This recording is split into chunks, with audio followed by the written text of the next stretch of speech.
So, this is kind of weird. I've never really believed in side effects. Like, they were always there, but it was always like, I can handle them, whatever. And, man, I'm realizing that when I look back on it, because you really have to look back in hindsight, it's, you don't even realize it's happening. Fatigue, man, like, I think about all the most successful people in the world and what they would do if they were so tired they couldn't get out of bed, if they did one thing and they were just exhausted afterwards. It fundamentally changes you. And I think about, you know, God, you know, like after about 2.5 years, I stopped working. And, I look back on it and I'm like, maybe I shouldn't have done that. But then I think about it, I'm just like, there's nothing I could have done. Like, it's radio. It doesn't get easier than radio, right? At least for me, it was very easy for me because I have a big mouth, you know.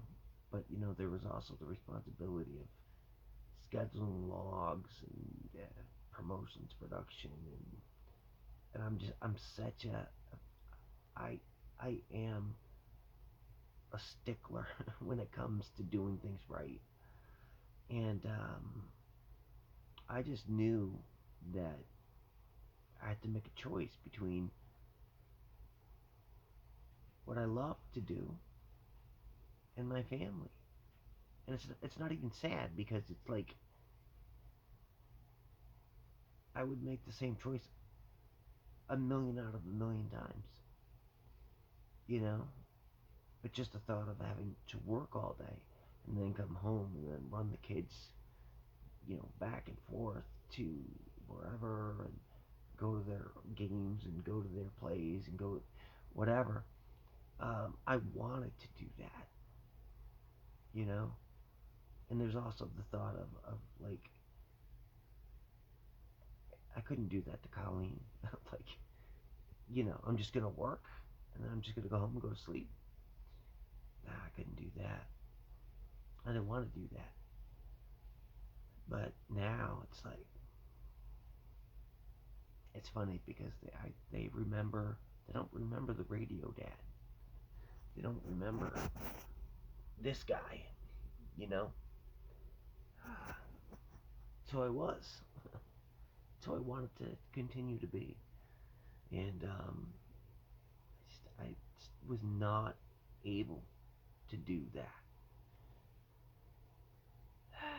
and it is sad, And you think about, well, you don't have that, but you can give them this, and it's like that is true.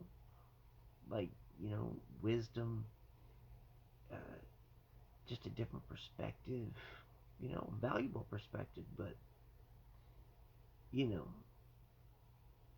I think I had pretty good perspective back then. You know, I don't know if I'd be awake like I am now, but I think COVID, for anybody who thinks critically, destroyed a lot of narratives. But I wanted to be that guy, to be energetic and to take them, biking and doing all those crazy things and because I knew the teenage years were gonna be rough. But I always thought I'd be the dorky, cool dad on the radio who's just like, you know, would take him places and do stuff. And I look back on it, and even now, it's just like it's not possible, and it is sad. It's fucking sad, man. You know, there's that question. Is it better to have had your health and then lost it, or to never have had it and then just keep going on, you know. And I would say that the latter is got to be better, because if you don't know what you had, and you only know of one way of doing things in life, and you do that, I think life would be easier. But I don't know what it is. Like in this past year, it's really fucking hit me what I lost. You don't think about that, you know, in the battle in the beginning.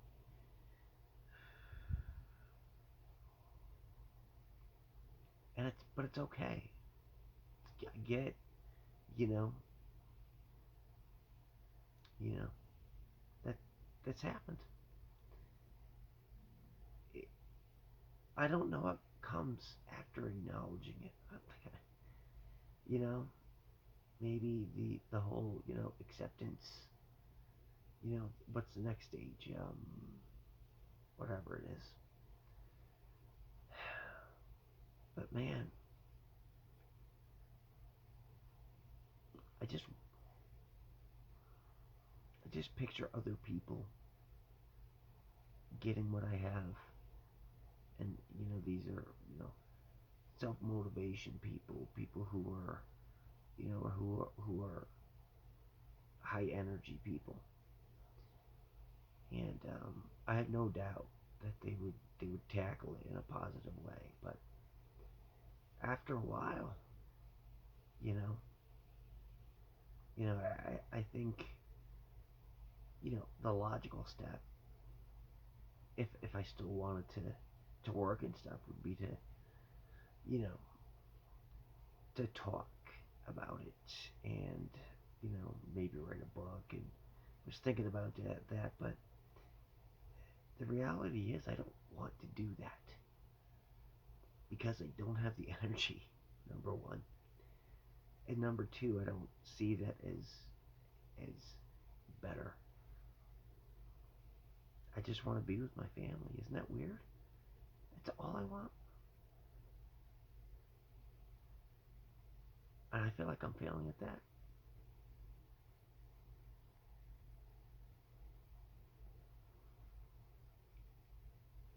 Yeah. And as a side note, what do you do in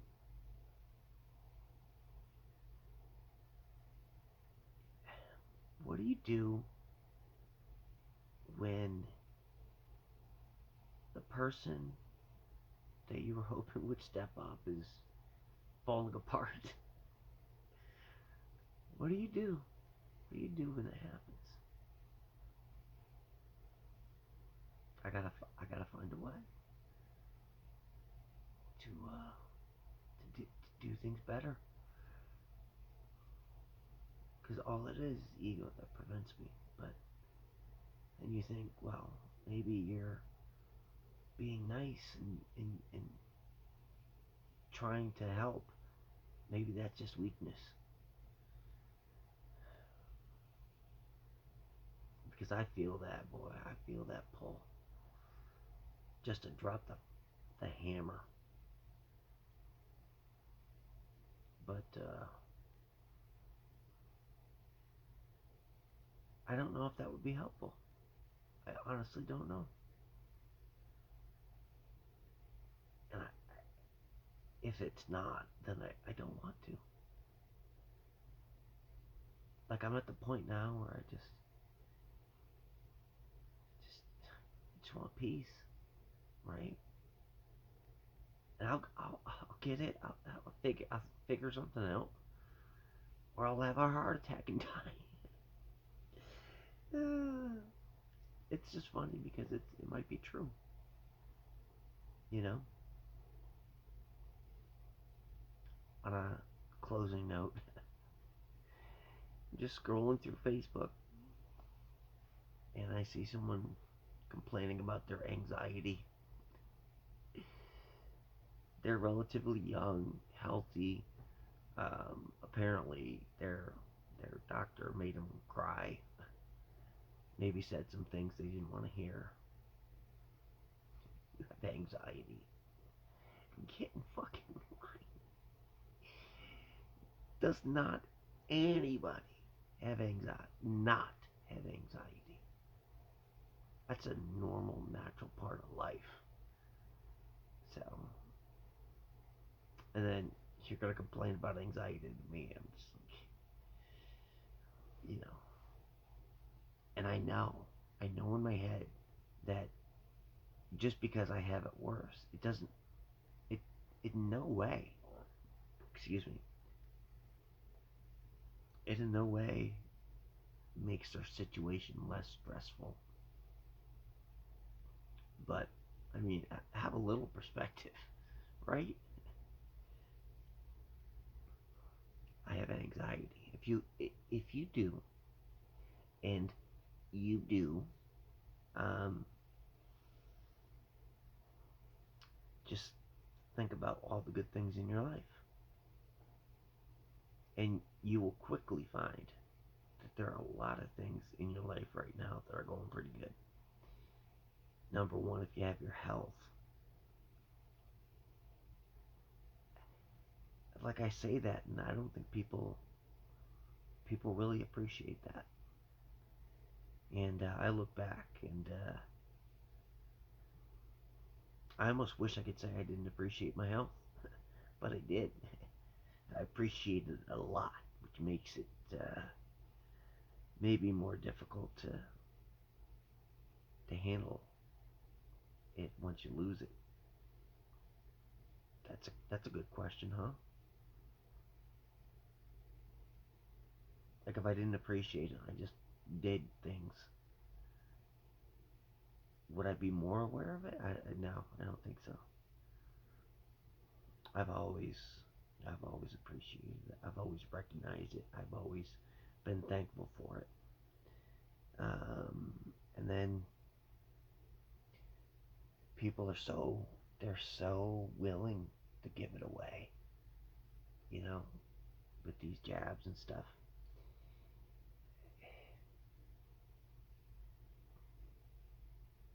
How could they possibly know that it's safe? How could, without ever testing it? Nothing in the peanut butter is not safe for a very small percentage of people. They'll die, and you're gonna. It's just this whole thing is madness, and I feel like I'm watching an insane asylum, and it's being protected by doctors because doctors are going along with this, and the ones that aren't are they're being brutally attacked, like Peter McCullough, top doctor in his field, most published doctor in the history of doctors, um, has his own practice, and would go and all around the country, around the world, and he would talk to other doctors who would open up their notepads and take notes on what he was saying because that's how good he is. He's like the Michael Jordan of cardiologists. And you have Pierre Corey, you have Robert Malone, you have it's hard to say his name, Gert Vanderbosch, whatever. Like you have the Great Barrington Declaration, 17,000 doctors,